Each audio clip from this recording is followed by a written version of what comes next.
Assalamualaikum warahmatullahi wabarakatuh. Perkenalkan, nama saya Dini Nuraini dengan NIM B1A1221195. Di sini saya akan menjawab beberapa pertanyaan dari soal-soal yang telah diberikan. Menurut saya, isu dari artikel tersebut adalah apakah pandemi COVID dapat dijadikan alasan untuk mengakhiri kontrak kerja konstruksi secara sepihak berdasarkan ketentuan dalam UU PJ dan kontrak itu sendiri. Force major dalam KUH Perdata itu dibagi menjadi dua. Yang pertama itu force major absolut, diartikan sebagai keadaan di mana debitur tidak mampu melaksanakan kewajibannya. Akibat hukumnya yaitu sesuai pasal 1244 KUH Perdata, debitur harus dihukum untuk mengganti biaya kerugian dan bunga jika ia tidak dapat membuktikan bahwa tidak dilaksanakannya perikatan itu atau tidak tepatnya waktu dalam melaksanakan yang tidak dapat dipertanggungjawabkannya. Sedangkan yang kedua itu ada force major relatif, diartikan sebagai keadaan ketika debitur masih dapat melaksanakan kewajibannya, tetapi dengan pengorbanan yang sangat besar. Akibat hukumnya itu sesuai pasal 12/5 KUH Perdata menentukan bahwa tidak ada penggantian biaya, kerugian dan bunga jika debitur terhalang untuk memberikan atau berbuat sesuatu yang diwajibkan karena keadaan memaksa atau karena hal yang terjadi secara kebetulan.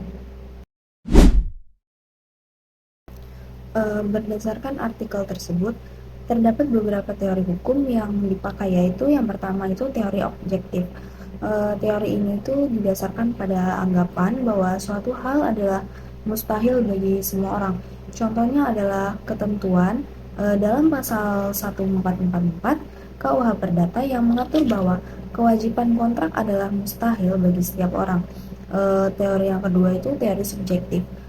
Teori ini beranggapan bahwa pemenuhan kewajiban kontrak adalah mustahil bagi debitur dengan melihat ketidakmampuan relatif debitur berdasarkan kondisi pribadinya. Sedangkan yang terakhir itu ada teori aliansi. Teori ini mengatur tentang tanggung jawab risiko dalam kontrak, di mana risiko menjadi tanggungan pihak yang seharusnya melaksanakan kontrak sesuai pasal 1545 KUH Perdata. Apa itu construction contract? Construction contract dalam hukum Indonesia adalah perjanjian yang mengatur tentang pembangunan atau pembangunan suatu proyek seperti bangunan, infrastruktur, atau lain-lain. Perjanjian ini biasanya melibatkan pihak-pihak seperti kontraktor, pemilik proyek, dan pemerintah.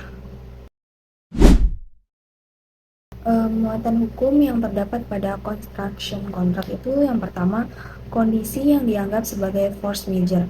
Yang kedua itu resiko pelaksanaan proyek.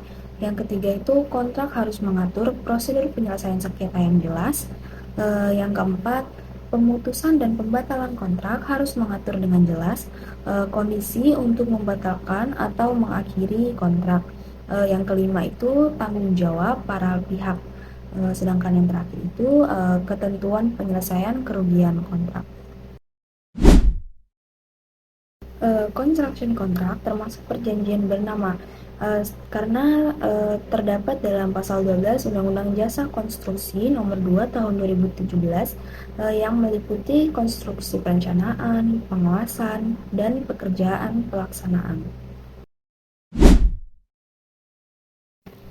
Yang menjadi kebaruan dalam artikel tersebut adalah membahas metode akuntabilitas risiko terkait dengan kontrak pekerjaan konstruksi di tengah pandemi, yang dimana ini merupakan pembahasan penting terkait pengelolaan risiko dalam kontrak konstruksi saat terjadi peristiwa force major. Bentuk-bentuk prestasi dalam construction contract itu ada berbagai macam, seperti tidak menyelesaikan kontrak sesuai waktu, tidak menyelesaikan kontrak sesuai biaya, tidak menyelesaikan kontrak sesuai spesifikasi dan kualitas. Baiklah, sekian penjelasan dari saya. Kurang dan lebihnya saya mohon maaf. Saya akhiri. Wassalamualaikum warahmatullahi wabarakatuh.